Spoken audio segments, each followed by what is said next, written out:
The Best of Our Knowledge explores topics on learning, education, and research. Coming up, an analysis of pottery fragments from ancient Mesopotamia has revealed what may demonstrate a mathematical system developed before numbers. And in the absence of federal funding, a new proposal hopes to create a hub for biomedical research. I'm Lucas Willard, host of The Best of Our Knowledge.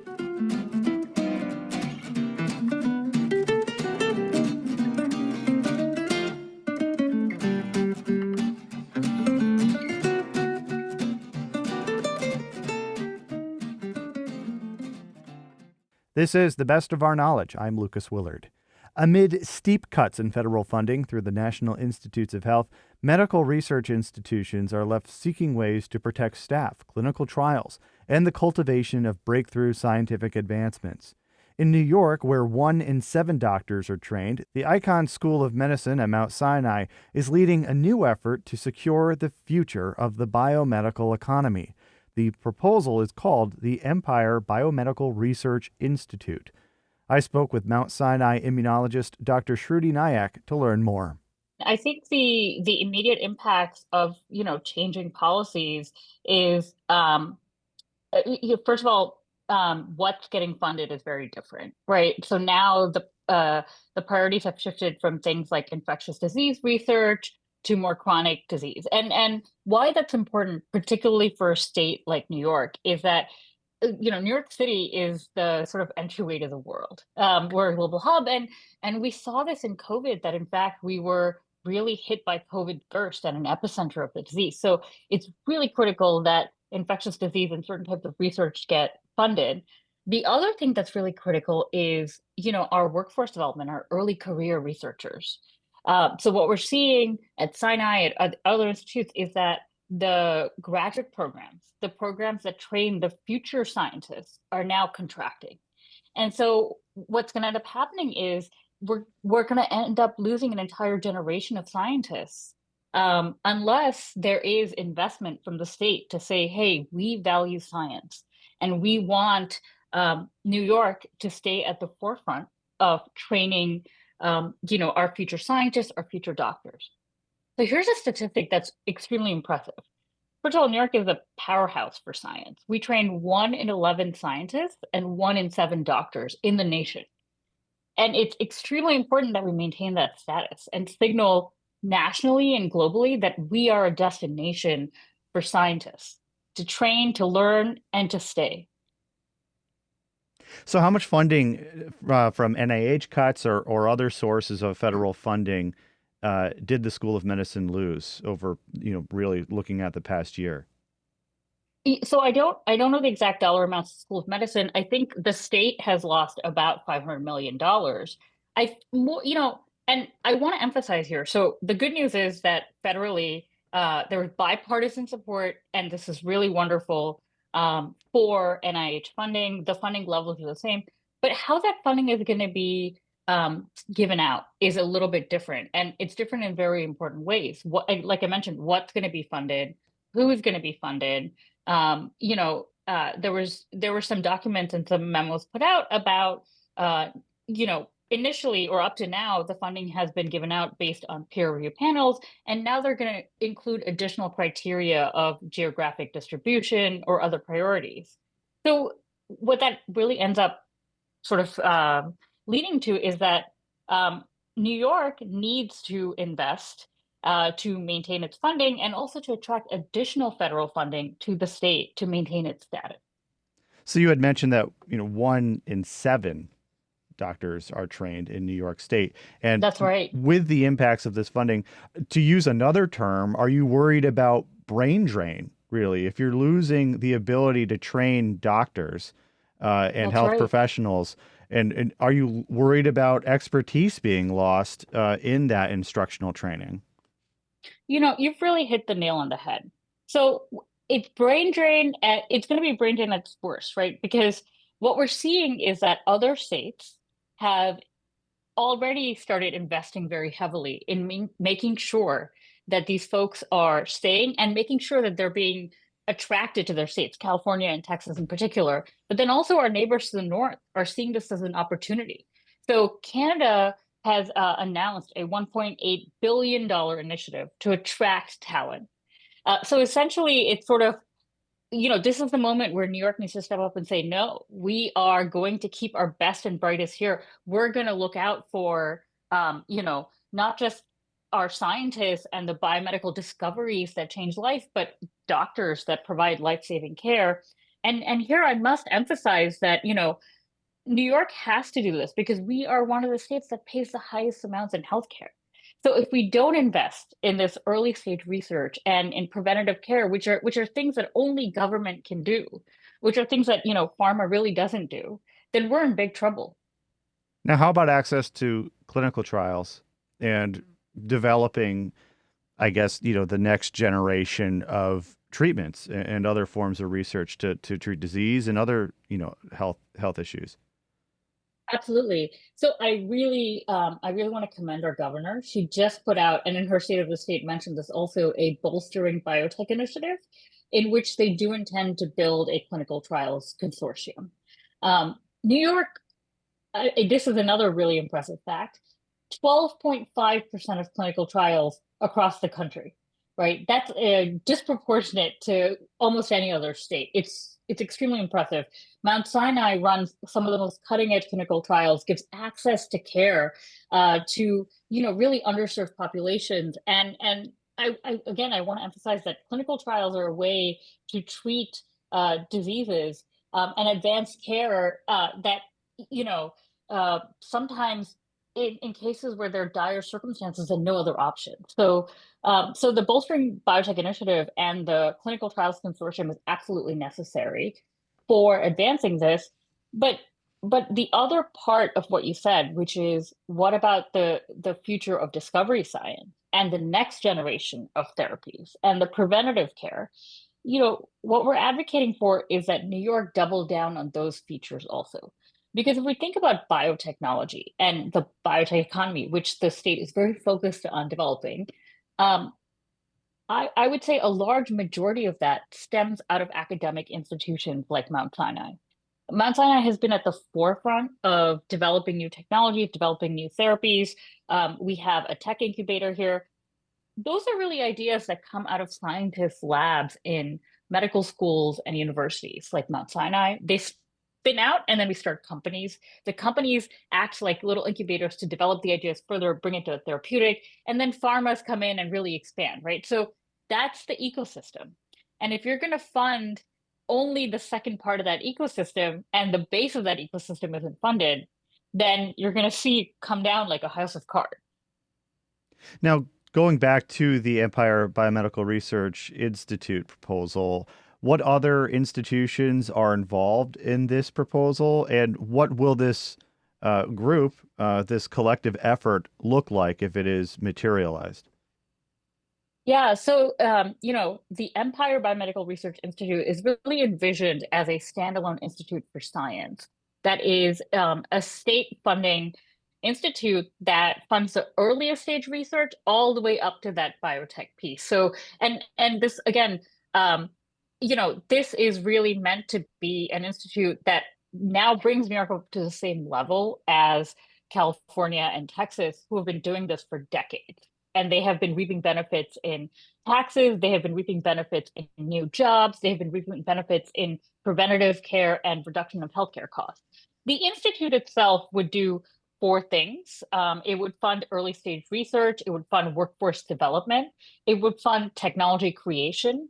And I think one of the things that's really, really important here and is that it would bring together the entire ecosystem of New York. So upstate, downstate, Long Island, and really connect it to harness the power of scientists across New York.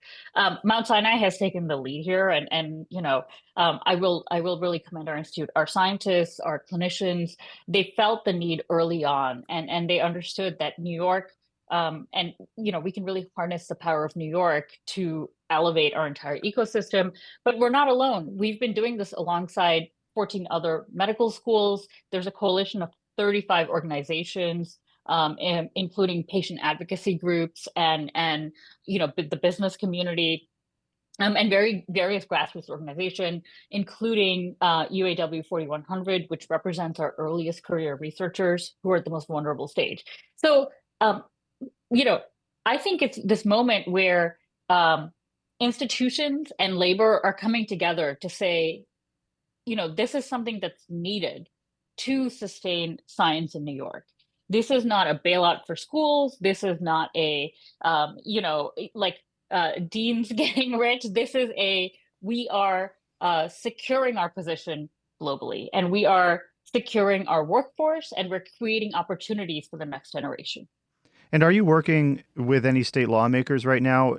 We're talking about state funding, and right now it is state budget season That's right. in New York State. So, are there any lawmakers that Mount Sinai is working with to maybe get some funding for this proposal in the state budget?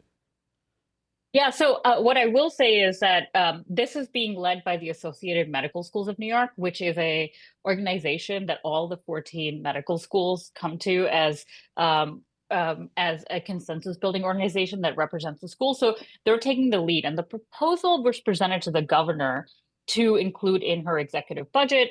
Um, I think at this point, the governor has said, we want to do this bolstering biotech initiative. She has not called it EBRI. We will continue to advocate next year for an independent institute, but many of the goals of EBRI were aligned in the bolstering biotech initiative. The workforce development, creating technologies and enhancing the biotech ecosystem. She in the line item, it's a $65 million commitment for the year. What we would like to happen is that some of that money is dedicated towards early workforce development, alignment with what it takes to really help folks grow the biotech industry. Some of those go to early grants that help develop the technologies and cures of the future, and that the state legislature helps raise that money from 65 million, which is already a large amount, to 100 million, because science is hard. It's we want to do the best possible science. This is not the place where we want to cut corners, where we're developing cures. So we're not working at present with any one legislature. We're essentially working with the governor's office and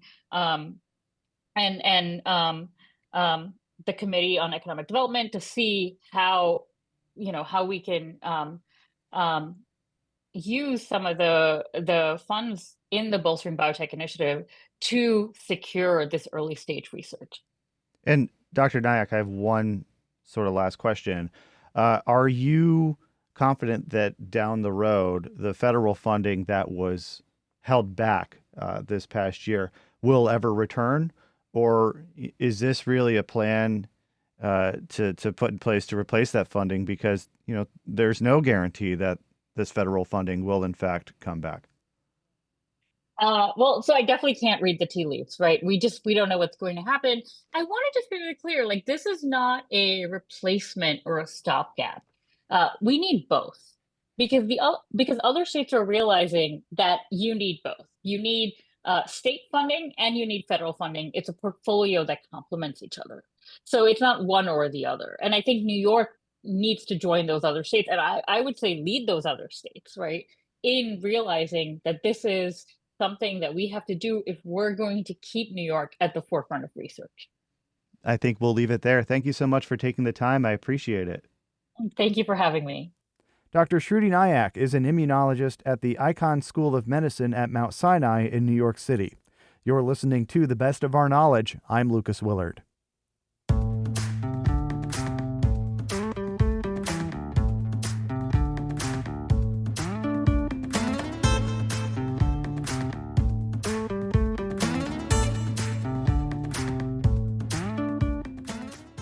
An analysis of pottery fragments from ancient Mesopotamia has revealed what may demonstrate a mathematical system developed before numbers.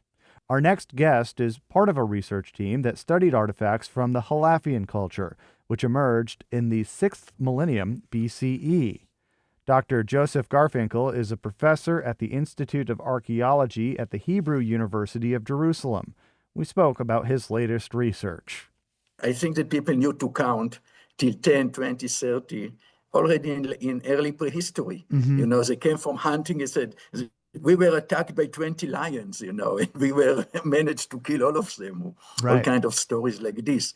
So even children, they know to count when they are 3 or 4 years old. They know 1, 2, 3, 4, 5. But division, when you need to divide something or to multiply something, this is much more complicated. So to tell me a little bit about is it Halafian culture, if I'm pronouncing them correctly? Yeah. Tell me a little bit about them. When we look back in time, how many years ago was this? In this time of your research, when we're talking about the pottery and the shards of pottery that were examined, but maybe first you could paint a little picture of this civilization so many years ago. Well, this is one of the early village communities of the ancient Near East, and it's flourished in northern Mesopotamia. That's mean northern Iraq and part of Turkey and Syria.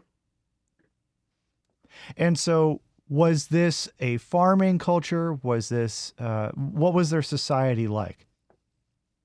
Yes, they were farming communities. They were about 4,000 years after the beginning of agriculture, and they were about 2,000 years before the first urban societies.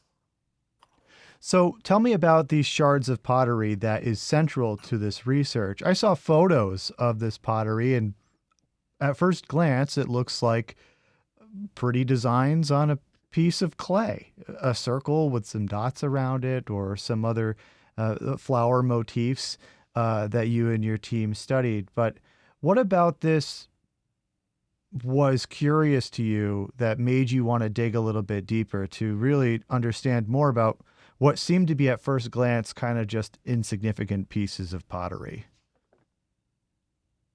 Well, people, they produce pottery, and this is already nearly 2,000 years before the Halafian. So people make pottery and decorated it in various, sometimes with lines and incised decoration. But the Halafian were the first one who make wonderful painting. And already 25 years ago, my attention was attracted to dancing figures that appeared on Halafian pottery. And I published a book with Texas University Press about dancing at the dawn of agriculture. And it all started from Halafian painted pottery of dancing figures, because they're amazing beautifully. But then if you look at Halafian pottery, you can see leopard, and you can see bird, and you can see humans, and you can see many numbers of motifs that appeared on their pottery. And they make the most beautiful pottery of the ancient Near East, much nicer than later period. And why? Later period already have ivories and gold and silver, precious materials. So pottery was not evaluated so much anymore. But the Halafian really make from the pottery a very prestige object. And this was by making very beautiful shape and by very meticulous decoration of the pottery. So they were really people who has interest in aesthetics.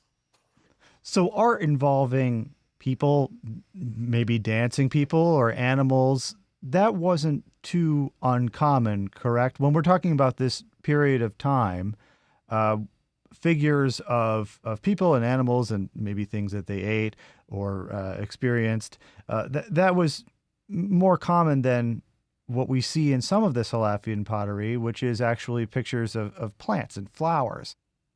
Okay, they use many motifs, but I noticed that they have very rich artistic expressions of vegetal motifs. Mm-hmm. This can be flowers, branches, shrubs, and trees. And it attracted my attention. And then when I was start thinking, when you're looking at the history of human art, already 40,000 years ago, in caves in Spain and France, you can have wonderful painting like in Lascaux, Altamira, and many other caves. And you can see a lot of animals depicted on the walls of these caves. And sometimes you also have human figures, especially these, big female fertility figurines or mother goddess figurines. So you can see that people started to depict human and animals already 40,000 years ago. But when the beginning of vegetal motifs started, And I start looking at it, and it turned out that the Halafian were the first one. Nobody did it before them.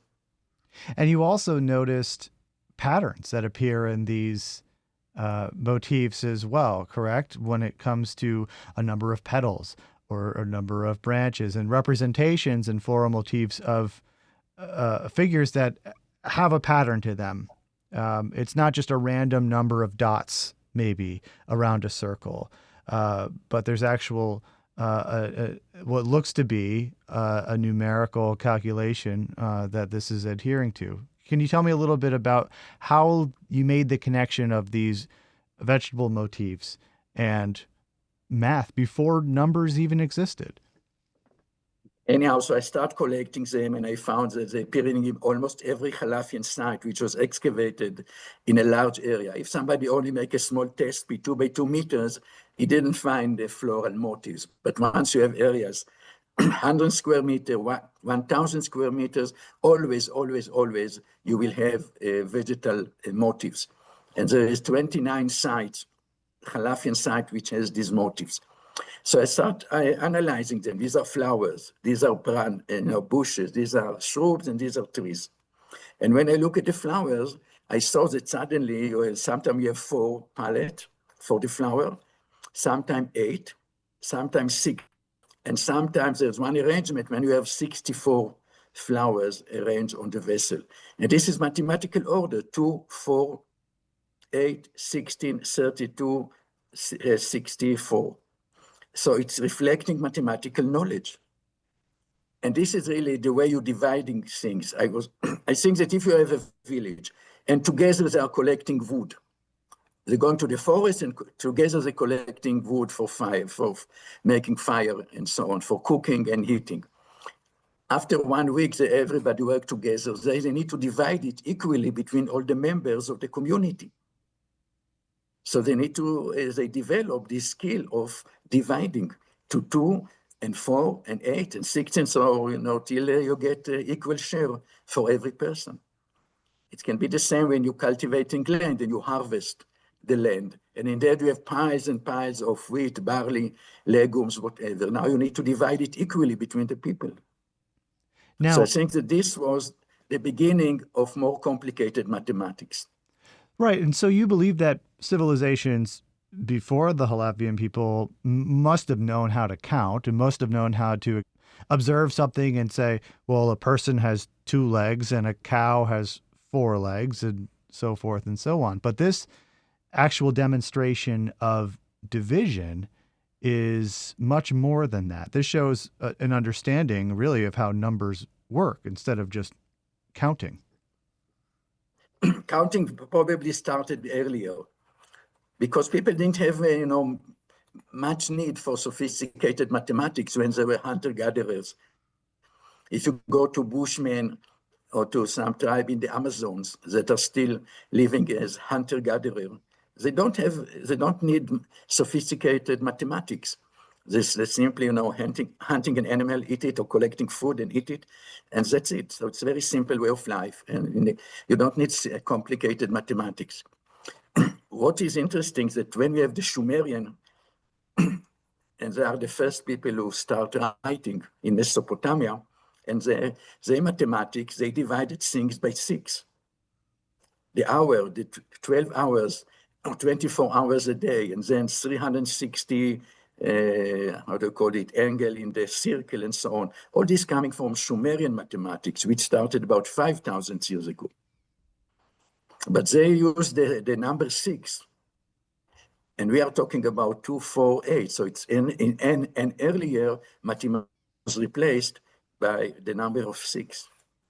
What I also noticed about at least the pottery fragments is that this is an example of blending art with math as well.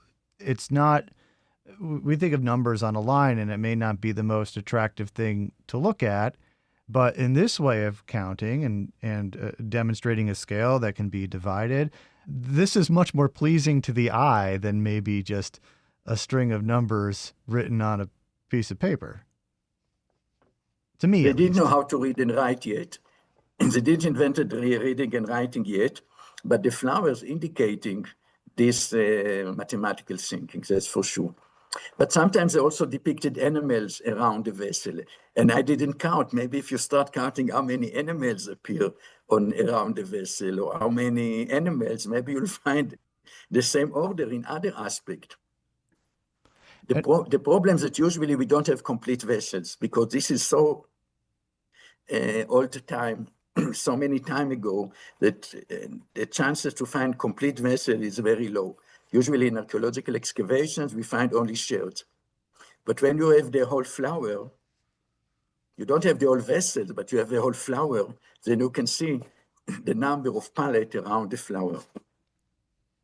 Yes, I have to ask you about where your research will take you next. Is there more pottery to dig through? Where will you be exploring when it comes to the Halafian culture, or anything else? What else is on your plate? You know, the Halafian were in Iraq, Syria, and southern Turkey. And as an Israeli, I cannot go to Syria, and I cannot go to Iraq. I cannot even go to Iran. And now with Turkey, we don't have great relations recently. And it's a very complicated political situation in the Near East in the last few years. So basically, I saw this pottery shared, but where? In London, in the British Museum and University College London. I saw Halafian pottery in the Louvre in Paris. I saw it in scholars excavating from Yale University, and also I saw it in Berlin, in the basement of museum. So this is how I saw the real pottery. But also the excavation report, where people publish photographs and publish drawings. So I can use this material to do research. I don't need to see the real shard. Sometimes it's enough to see a picture of it or a drawing, technical drawing, that you can learn about the motifs. But as I told you, I wrote article in a book about dancing. Later, I wrote an article about you have in the Halafian pottery, not just dancing figures, but figures wearing masks. So I wrote about this. And recently, just a month before this article was published, I published another article, which I called Dancing and Secret Societies, because the dancing figures are masqueraded. It's hard to find it. Dr. Joseph Garfinkel is a professor at the Institute of Archaeology at the Hebrew University of Jerusalem. His research is published in the Journal of World Prehistory.